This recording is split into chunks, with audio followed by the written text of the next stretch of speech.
Welcome to another exciting episode of the NIDS View, a weekly show of the National Institute for Deterrence Studies, where we are advancing peace, promoting stability, and helping you to think deterrence. Each week, we discuss and analyze a recent topic and provide insight into how it affects our national deterrence. We hope you enjoy this show. Welcome back to another great episode of the NIDS View. Of course, I'm Adam Lowther along with Jim Petrosky, Curtis McGiffin, the usual crowd. It's just a bunch of old guys complaining about the world around them.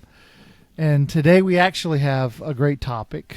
There was an article written by Dave Trachtenberg, and so for those of you that don't know Dave, he's a great guy. He's a friend of ours.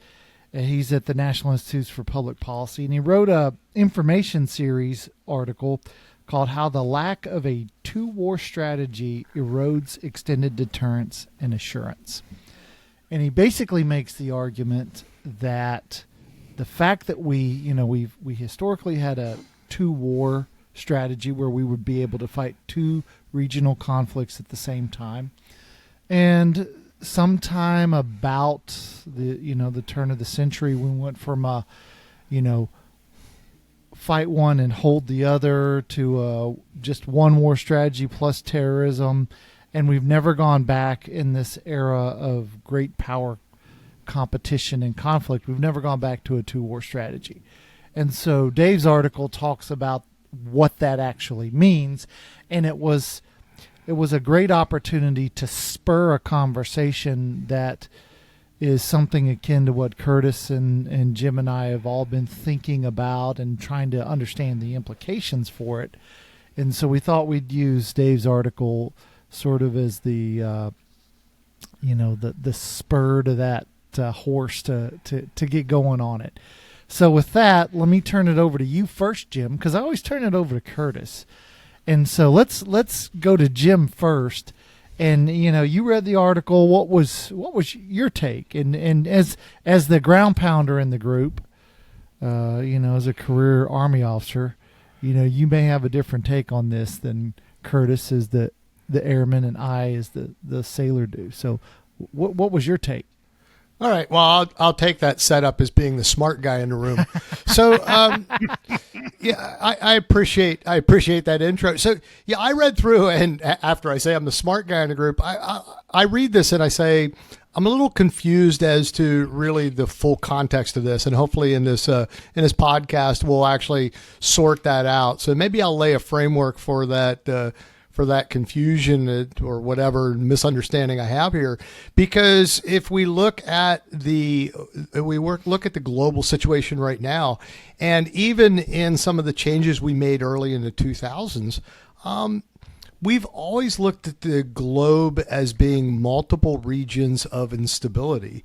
The problem I see, or maybe the conflict I have in my brain, is what type of conflict are we talking about? Are we talking about near peer conflict, two wars? Are we talking about a major war and a minor war? Which, if you think back to World War II, probably any war really we've fought, there's always been a sideline group of people that we have to take on, and we have to have a strategy to make sure that does not impair us from taking on the main fight and losing that battle or losing that war. Now, Adam, I know in our past podcasts, you say, well, we really haven't won any wars recently, so let's take a look at that. And that might be the context in which we're discussing here, is how do you win a war? And how do you set yourself up in a strategy, in a position to fight those wars?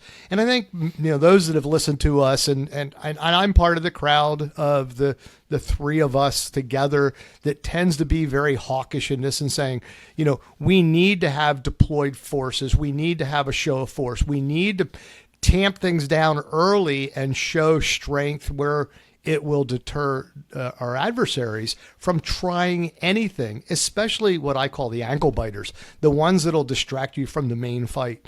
And so from a ground pounding standpoint, I look at the situation and say, where are we with regard to having deployed forces ready to fight battle against those smaller numbers when we fight the big peer? Now, maybe I'm off. So I'll use that as a setup for the both of you to sort of chew back at what I'm talking about. Curtis, what was your take? So I thought Dave's article was very poignant for this time in our collective lives here, with so much going on between embroiled with supporting a war in Ukraine, supporting and partially engaged in a war in the Middle East on multiple fronts, and then sort of trying to maintain stability and deterrence in the Indo-Pacific region around Taiwan, and to some degree with regard to the Koreas.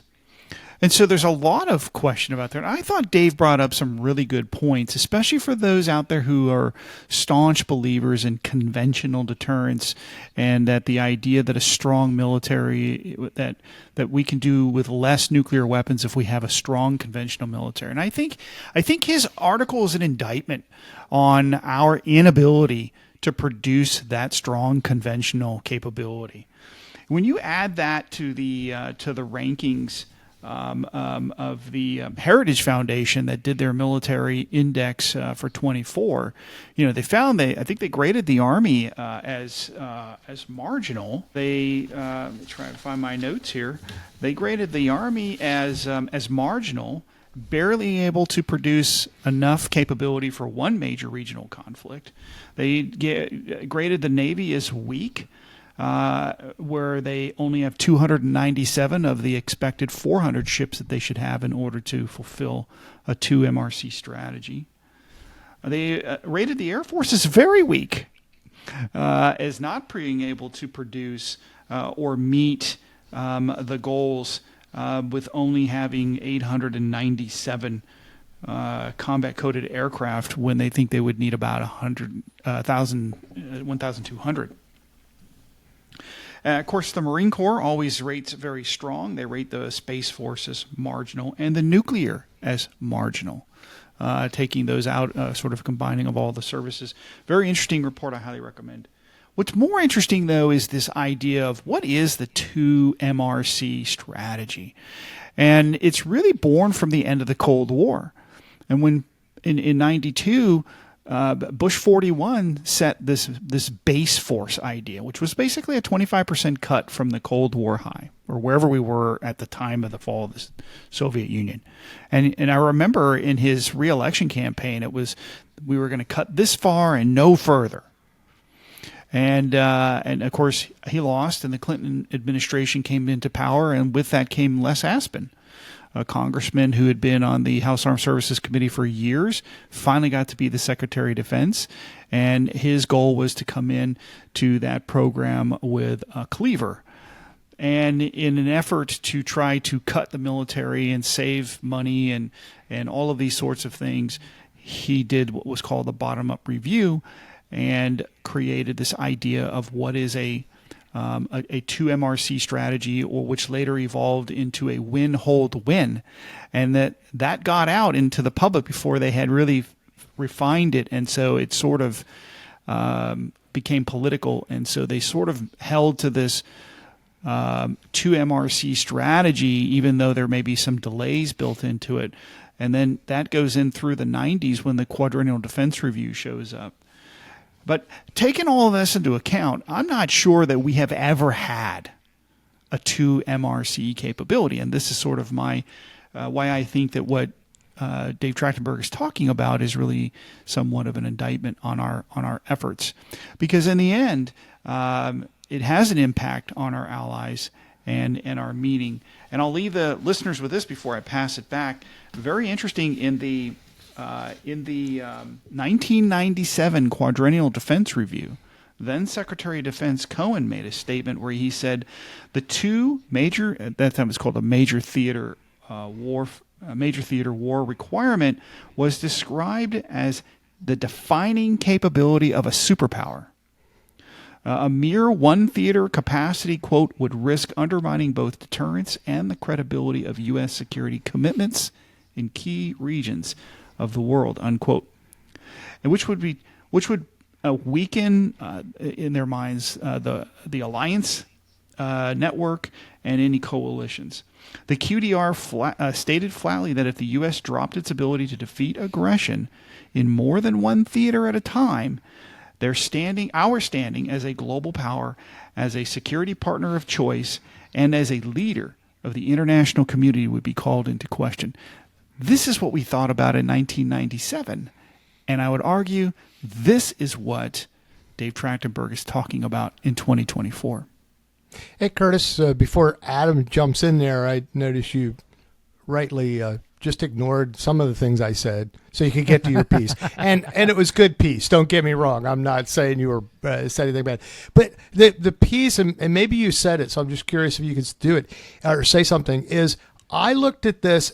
My problem with wrapping my head around this is, are we talking about just the convention? We're talking about nuclear? Are we talking about different components to different types? We talk about terrorism in areas. We talk about instabilities in regions versus primary war or peer-to-peer war. And I think that's different when you look at how we deploy our forces. Now, and I'll be, again, saying I'm the hawkish one here because I look at what happens on the ground because, no war is won until you get boots on the ground and that those boots have to be on the ground to be safe and secure, and that region has to be safe and secure. And the piece I don't see in any of this is how do you maintain or develop a two or more. Because it really is more. There's going to be no two put their hands up and everyone else just ignore it. It's two or more, and you've got to put out the fires. And where does that presence come from? Now, I would argue you need more deployed forces, so you have more reaction, you have more capability on the ground, and there's no time lag for those fires to get out of control. That's sort of where I was heading with that. Maybe I didn't describe it well enough earlier. Well, I think, Jim, to your question, and it's a good one, is that this is it's the answer's either, in that if you have more forward deployed forces, obviously you can react faster. But with that comes a logistical and political tail that has to be handled with host nations and these sorts of things. Sometimes they want you there, sometimes they don't want you there, and it can just depend. And if you're not going to be there, then it's your ability to perform in an expeditionary manner. Can we get everything over there in a reasonable amount of time? And we spend a lot of time and money building a global air bridge and sea bridge in order to get everything over to a place, but that takes time. And when you don't encourage your allies to participate, or you don't allow them to have the right kind of weapon systems, and allow them to feel empowered to do those sorts of things without you, then that burden falls on you. And so the bottom line is you really can't be a superpower if you don't want to pay for it. And you can't be a leader power if you don't want to have your followers actually do what you want to lead them to do. And so you really can't be one or the other, right? You either have to rely on allies or don't, and expect it to be all on you and the American taxpayer. I would submit to you that part of this challenge is it's threefold. It's that, if you go back and look at the size of the U.S. military in mid-1950s, it was 3.3 million active service members in a country of 130 million. We're now a country of 350 million, and we have 1.3 million. So we went from 2% of the population on active service to 0.5% on active service. So we're smaller, and we can't even recruit that. So we're 3 times the size of the country, and we can't recruit 1/4 the same size relative to the population. And it's getting worse because the U.S. military is following the same strategy as the Boy Scouts of America. They're literally following the same strategy as the Boy Scouts of America. Selling cookies? They're going to start selling cookies? No. That's not the BSA. They're popcorn? Following the strategy to their own demise. Now, that's one part. Then the second part, so we don't have the people that it requires to have a two-war strategy. Then it's funding. So we're spending less as a percentage of GDP in peacetime That's right. on the military than ever. So if you looked historically prior to the beginning of the Great Society, and even after the early days of the Great Society, the Department of Defense was over half of all government spending. That's not GDP, because in World War II, military was half of all GDP to fight that war. But of government spending, it was over half. Now they're down to 15%. So we're spending, and we're still borrowing $1 trillion every 100 days, and it ain't to be spent on the military. So we're not spending. We don't have the people who want to serve. And then the second part is we're seeing the effectiveness of nuclear deterrence right now. Nuclear deterrence is proving highly effective. Let me explain what I mean. So if you look at the American response in Ukraine, it has proven that Russian nuclear deterrence is highly effective because the United States is not supporting Ukraine in the way that it would like to or the way that Ukraine would want, because the Biden administration is very clearly, and it has stated so, it's concerned about Russian nuclear use. So Russian nuclear deterrence is proving effective. Then let's move to the Middle East. So when over 100 Americans were murdered, what did the United States do? Did we, when we were attacked on 9/11, we launched a war on two countries. When 100 Americans were killed in Israel, we did nothing. We've shared some intelligence. We've sold some weapons. That's about it. Why? Because we're very clearly deterred by Iran, because this was clearly an Iran-backed attack. And because Iran is a latent nuclear weapons state, we're afraid to participate in a strong way. And then if you look at their other front in this conflict, and that is the front in the Red Sea, we've lost the effort to try to engage against the Houthis in the Red Sea. The Iranians are winning, and we're unwilling to take that fight directly to the Iranians because their deterrent as a latent nuclear state is effectively deterring us. And then let's go to Taiwan. What are we supporting Taiwan in a way that we could and should? Know why? Because China is a expanding nuclear power, and they're changing both the size, scope, and policies that govern their nuclear arsenal, and we're deterred. Then let's go to South Korea. Have we fundamentally done what it takes to effectively provide a deterrent to the South Koreans? No. The Washington Declaration, what do? We port a boomer. We've made some hand gestures, but that's about it. We've not actually done anything. Why? Because we don't want to agitate the North Koreans.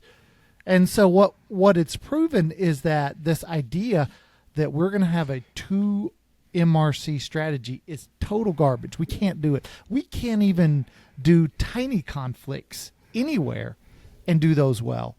And it's because, one reason, nuclear deterrence is working. Every one of our adversaries is using nuclear weapons to deter us from actively engaging.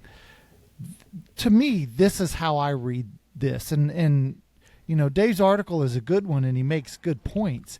But I would submit to you that the problem is even worse than Dave sort of lets on in the article.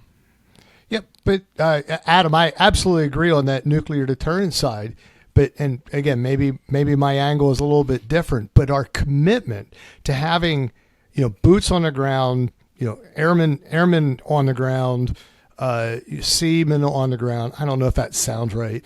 No. But folks in the area that show that commitment to other countries reduces the sample set on these flame ups, these fire ups that may occur. We're with non-nuclear countries where we can bring the sample set down only to the nuclear opponents, which at least reduces us to several opponents versus everyone. And I see that as our adversaries are all nuclear armed. We've got 50,000 U.S. troops in Europe. That didn't make a damn bit of difference. We've got, 10,000 troops, good troops, in North or in South Korea, but yet the North Koreans have engaged in more than 100 provocations over the years, and killing American soldiers on the DMZ. And then if you look at what the Chinese are doing, they're our allies, our treaty allies. They're harassing. They're doing all kinds of stuff. They're not afraid of the United States. So the idea that having U.S. troops in the region is going to make a difference, it doesn't. We've got them. We've always had them.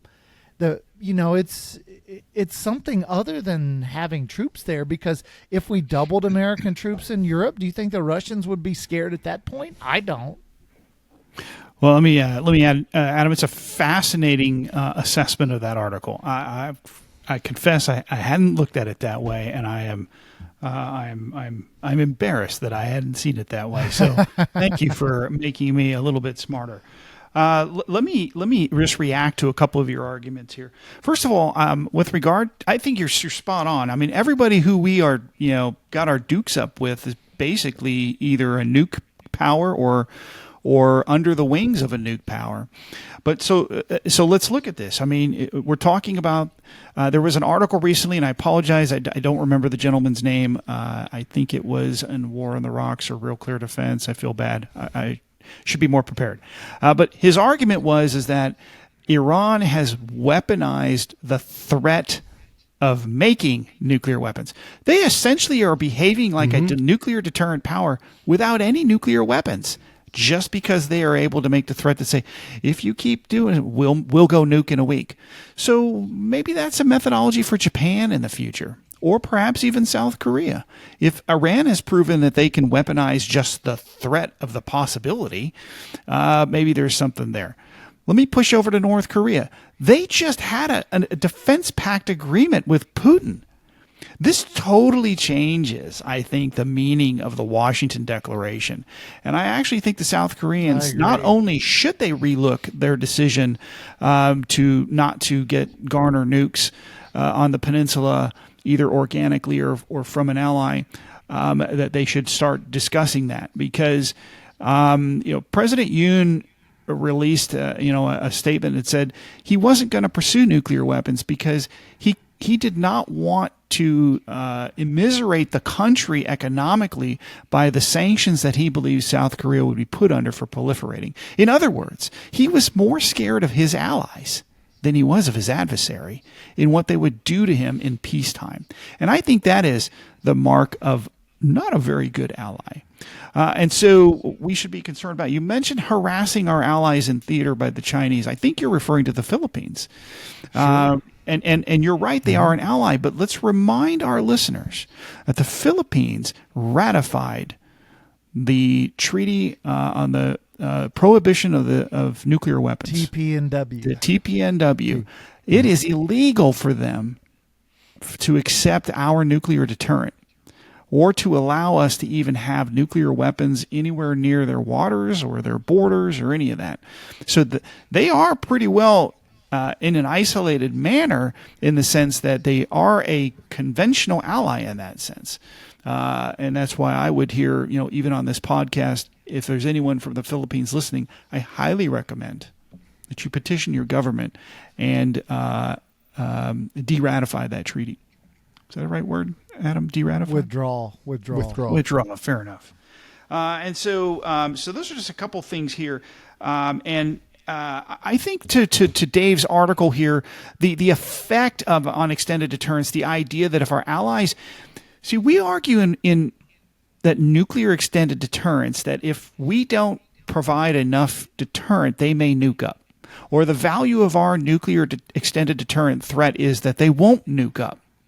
But we never carry the argument further, which I think Dave Trachtenberg does in this piece very well, which is, hey, if they're not convinced that we have the conventional capability, they might nuke up.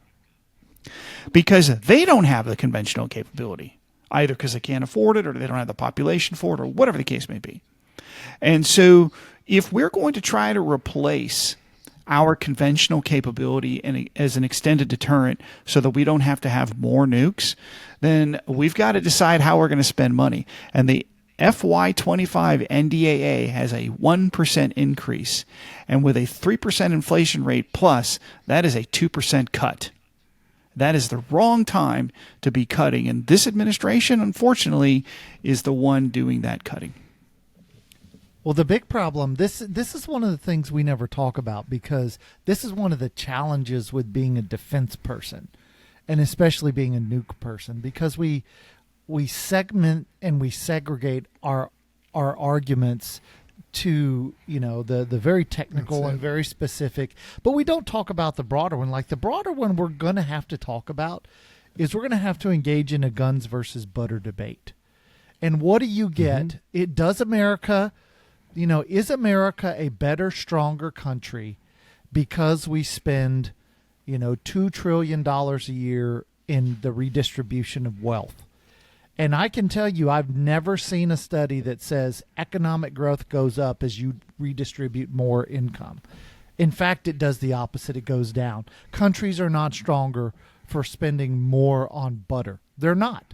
They are stronger for spending more on guns to a point. You can't be, the Soviets and spend 15 or 20% of your GDP in peacetime on it. You can't do that. But if you spend 5%, 6%, 7%, you guarantee the ceilings of commerce. You guarantee peace and stability because you spend enough to avoid fighting wars, which are a lot more expensive. That's what you do with it. And that's what America seems to have forgotten, is that our return on investment for butter is really, really low. And what you do is when you spend all this money on butter, anything you subsidize, you get more of. So if, Lyndon Baines Johnson said we're going to end poverty. So what did we do after, we're 60 years into the Great Society? Well, we have more poverty. Why? Because when you subsidize something, you get more of it. And then what happens when you subsidize something? It gets more expensive. Universities and K through 12 education, the more the government spends on them, the more expensive they get. So we've got to really look at how we spend money and what our return on it is, because what we'll find is that spending on defense, and then more specifically spending on nuclear weapons, gives you a far greater return on your investment than spending on all of these redistribution programs do. They just do. There's just no two ways about it. But we never have that debate. Yeah, Adam, I appreciate that view, and I'll stop playing my devil's advocate role here and sort of jump into the fray here. Because first of all, regarding the studies on economics, for what it's worth, I recently read, and I could search for it, and if someone wants to write me, there was a study done in Canada, Quebec versus I think it was Alberta, in which Quebec was more socially oriented in their funding for poverty programs, and Alberta was much, much less. And so they provided those as a microcosm to fighting poverty, and we'll roll out of that in a second.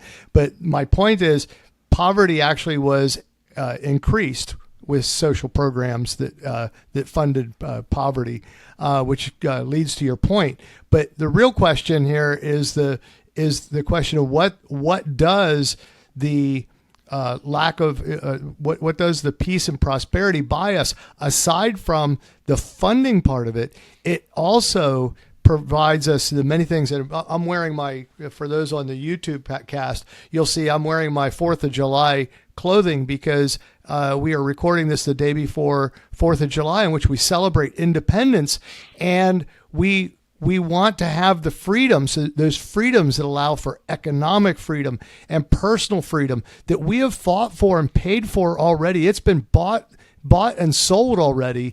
And if you lose that through a war, you lose that through through neglect of managing that, then other countries can take advantage of that and take those freedoms away. We live in a country that just has such great potential to grow and grow, like you said, economically, personally, and it's the greatest country in the world. And we have to orient ourselves away from worrying about what our adversaries are going to say, and instead worry about what freedoms we're going to protect and manage and maintain for the future. Because without them, you're right, we're going to lose it. One last thing, because I know Curtis just chomped a bit, but I want to go back to where I was sort of heading with the deployed forces issue. And this is really a nuclear issue because there's a delay in what happens when you take your foot off the pedal with the nuclear weapon development, and that is it takes time to redevelop the capabilities, to reassess the funding, to reassess the skill sets, to reassess the actual product that comes out on the end. And we're going to reach a point where we're too far behind because our adversaries already have their foot on the gas pedal. And this is where, when Curtis said the extended deterrence is helping the non-nuclear adversaries, our allies for whom we provide an extended nuclear deterrence, they've got to see what's happening, and that's got to make them, take a second thought on this, because the nuclear is what's keeping that peace and prosperity for them. Go ahead, Curtis. I know you're just jumping on this. No, I just want to add a few things here, so we're going to start wrapping things up here. One thing Dave Trachtenberg does is when he writes these articles, they're very well researched. And he cites a European Council on Foreign Relations survey that was done called Keeping America Close, Russia Down, and China Far Away, How Europeans Navigate a Competitive World. It's about 15,000 Europeans across 11 countries in Europe were surveyed. A couple of interesting things here that he noted was that in 2020 there were 66% of the Europeans believed that they should be prepared to, if you will, prepare for their own defense without a United States, a strong United States, if you will. I'm paraphrasing the actual quote here. And then in 2023, that number was increased to 74%. So it went up 8 points under the current administration. Now, it's not an indictment on the current administration. It's a notice that it was already pretty high under the previous administration. My guess is it was probably pretty high under the Obama administration as well. But largely with the Ukraine war and the invasion of Ukraine by Russia, those numbers went up 8 points. I mean, you could say, well, that's a big increase, or that's not a big increase. That really just sort of depends on your perspective. But when we look at this, when you break out the numbers, the Europeans, 64% of those surveyed said that Russia is either a rival or an adversary. And of that 64, of the 55% actually said it was an adversary. Only 9% said it was a rival. And so this indicates that despite the whole idea that NATO is not paying, all of NATO is not paying its 2% GDP, they're in the midst of a war in Ukraine, and they're still, and they even view Russia, 2/3 view Russia as an adversary. There's an expectation, I think, that as much as they want to complain about a fear, a boogeyman that America's not going to be there for NATO, they still have this expectation that there's a real problem out here. And if they're not going to arm up, they're going to look to us to do it. And under the two major theater war concept, the idea is that we had to have that capability so that NATO would look to us as that leader. But at the same time, in the same survey, 62% of the Europeans, so we're pretty close to the number that believes Russia's a threat, believes that Europe should remain neutral if there is a conflict between U.S. and China over Taiwan. Those allies aren't going to be there. Those allies they're interested in being neutral. They're not interested in getting engaged and helping this NATO ally. And so when we look at this idea here is that if you are going to base a large portion of your national security expectation, your global reach on willing allies, you better make sure, A, they're actually willing, and B, they have the capability to do that. And I'll leave you with one last thought. When Les Aspin first came up with the win, hold, win strategy in 1993, he used the 1991 Gulf War numbers as sort of the emphasis. What he didn't take into account when he calculated how many Air Force wings, or I should say maybe just air wings, that were needed to fight and win that kind of war, was that a third of all of the air power was Allied. Yeah. And so the numbers were flawed from the very beginning, and they were never corrected, and they continue even to today in what is the number of combat-coded air wings or squadrons, however you want to calculate them, are needed to actually fight and win one of these wars. And we can't forget that no matter where you are deployed around the world fighting a war, you need to have air defense capability here at home as well, and that's a number of wings that is often forgotten when the war planners are thinking about, how am I going to get all my stuff over to the peninsula? So I'll leave you with that. Just a couple of ideas here in that regard. But kudos to Dave Trachtenberg for writing this piece. Fortunately, we are out of time. And as always, we are your Drive Time podcast. And we want to keep it that way. Even for DC folks, maybe we want to allow you to squeeze in at least part of a second podcast. So we'll go ahead and stop now. And so, of course, Jim Curtis, thanks for joining us again. And, of course, we always want to thank you, the listeners, for joining us on this episode. And, as always, we want to remind you to think deterrence. Thank you for listening to the NIDS View. This show is produced under the NIDS Podcasting Network, a division of the National Institute for Deterrence Studies. NIDS is a 501c3 organization dependent upon donations to provide this podcast and bring about awareness of the peacekeeping value of U.S. strength and our national deterrence. You can catch all of our podcasts or provide feedback at thinkdeterrence.com. I would like to thank our producer, Kimberly Charrington, our sponsors, and all the fantastic members of the National Institute for Deterrence Studies for making this podcast possible. Stay tuned next week for another exciting and informative The NIDS View.